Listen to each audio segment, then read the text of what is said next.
Hi, everybody. This is chapter 2 of our textbook, Air Words, fourth edition, but I'm sure further editions would cover the same information and maybe some more. So, in the second chapter, we'll learn a little more about writing for broadcast, writing for the ear, writing to be heard. The book mentions 7 crucial steps when we're writing for listening, for broadcast, that makes it different from writing for the newspaper or any other written format. First of all, a viewer will hear the story once but will never be able to see it. So we said that the story needs to be simple, very clear. Second, the reader, the anchor, or the news presenter will be reading from our script, the script that we prepare for them or for ourselves if we're the reader.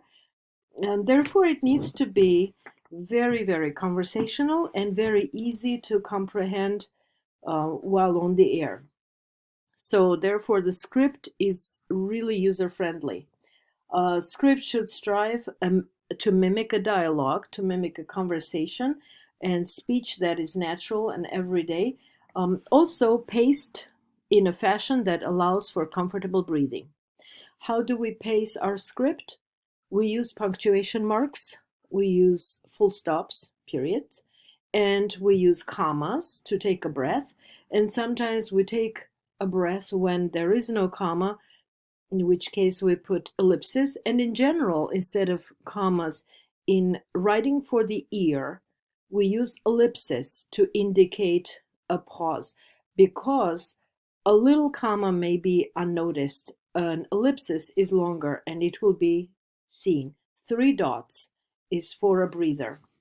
The third piece of advice to achieve conversational style, we begin by exploring restrictions on the length of our sentences or phrases, our punctuation, details and information that we include, and carefully structured language. So, how about sentences and phrases? We start with short sentences. Here's an example of a news paragraph in your book. A news paragraph written for print would be like this.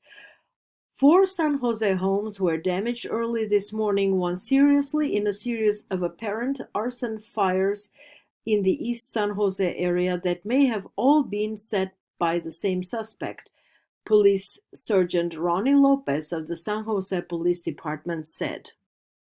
So we see that this is one sentence and pretty long. It's difficult for a broadcast because it is tying together facts that are not always connected to each other. For example, the same suspect, Police Sergeant Ronnie Lopez, sounds like one concept, that the suspect is the sergeant, which is not true. So to convert this information into spoken language, we can easily break it down into shorter pieces and say like this. There were apparent arson fires in 4 homes in East San Jose this morning. Only one had serious damage. Police said the same suspect may be responsible.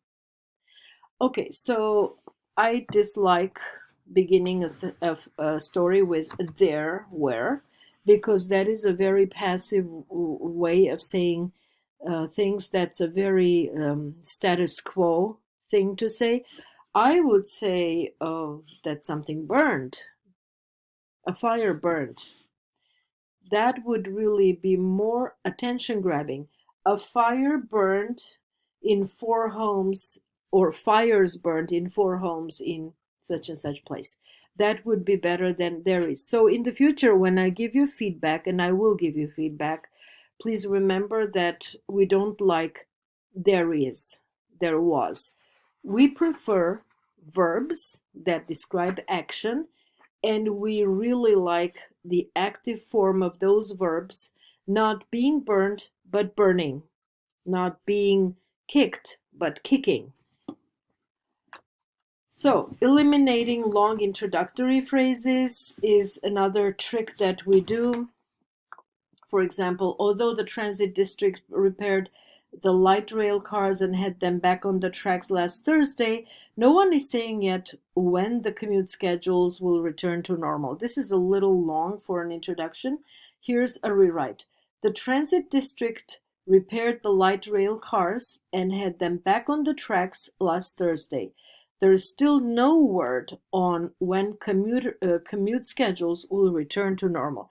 And here we can add however or but there is no. So some grammatic rules will be a little more flexible here because this is for hearing, it's not for reading. No one's going to come after you if you use but at the beginning of a sentence, which would be a no-no in newspaper writing because we don't start a sentence with but.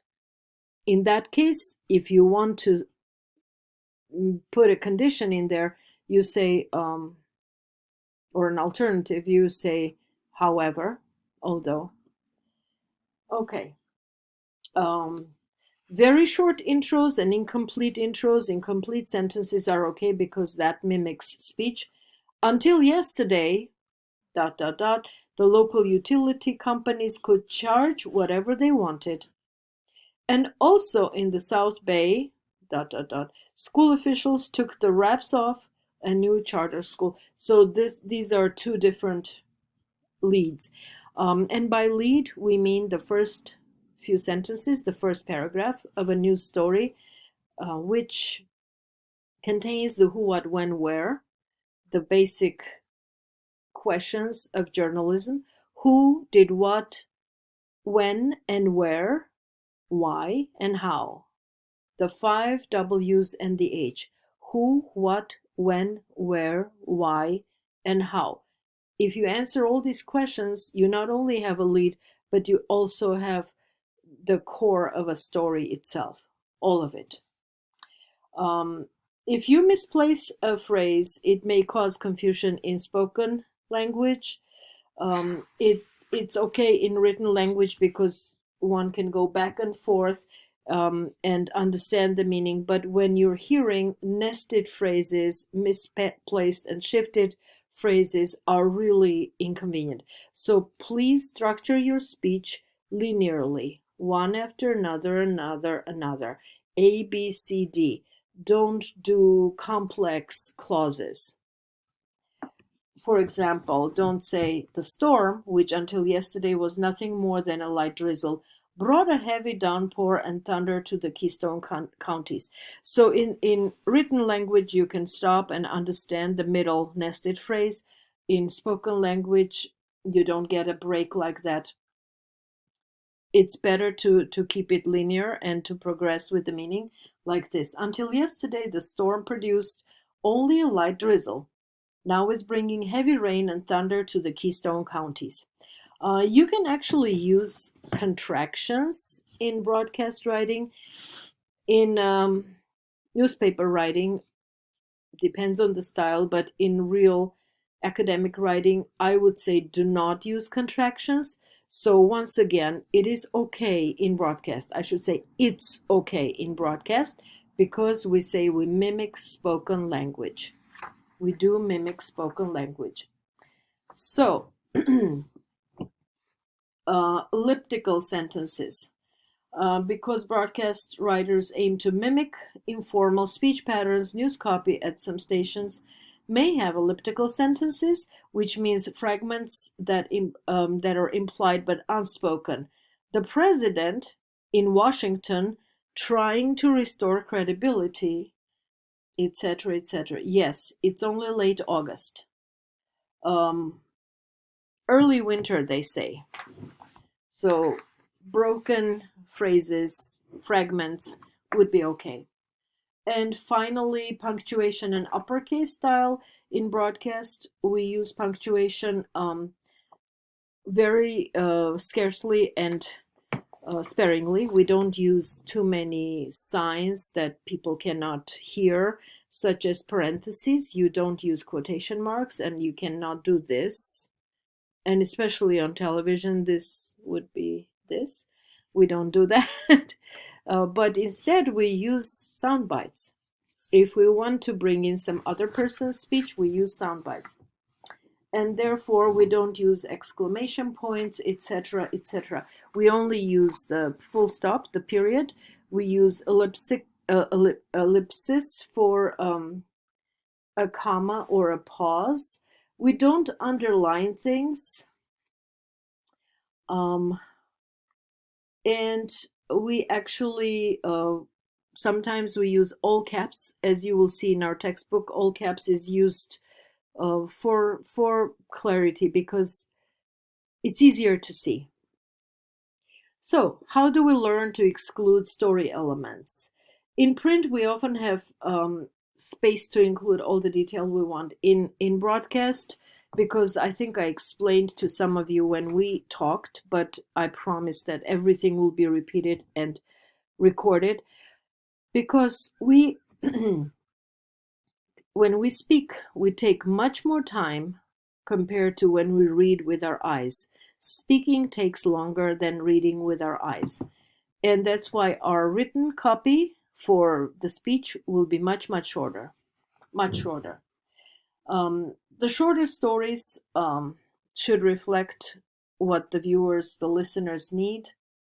There is no need for a lot of detail, such as middle initials, some ages, addresses, geographical data, which is unnecessary attribution, unnecessary full titles, decimal places, etc. So we will round off numbers, and actually our textbook offers some good advice on how to deal with numbers. First and foremost, do not begin a sentence with a number. If you begin a sentence with a number, please spell it out. Please spell it out. In broadcast, you can do that. Just use a word. Otherwise, when we use numbers in our script, there are specific rules. And for that, I recommended purchasing the Associated Press style book. Some of you may need it in future classes. Others need it now in this class and other classes that you may be taking in our major. And therefore, the AP style book is going to be your reference point for all punctuation styles and usages. Capitalization, punctuation, the use of numbers. For example, we said round off numbers, and we said 1 to 11. All the numbers in AP style are spelled out.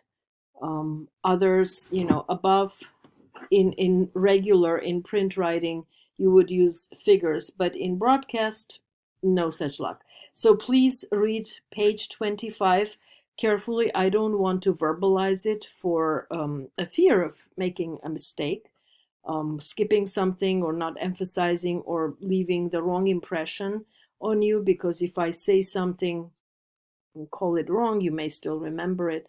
So please read page 25 on how to use numbers in your broadcast copy. So how to become an excluder? We need to exclude things in order to make our speech simpler.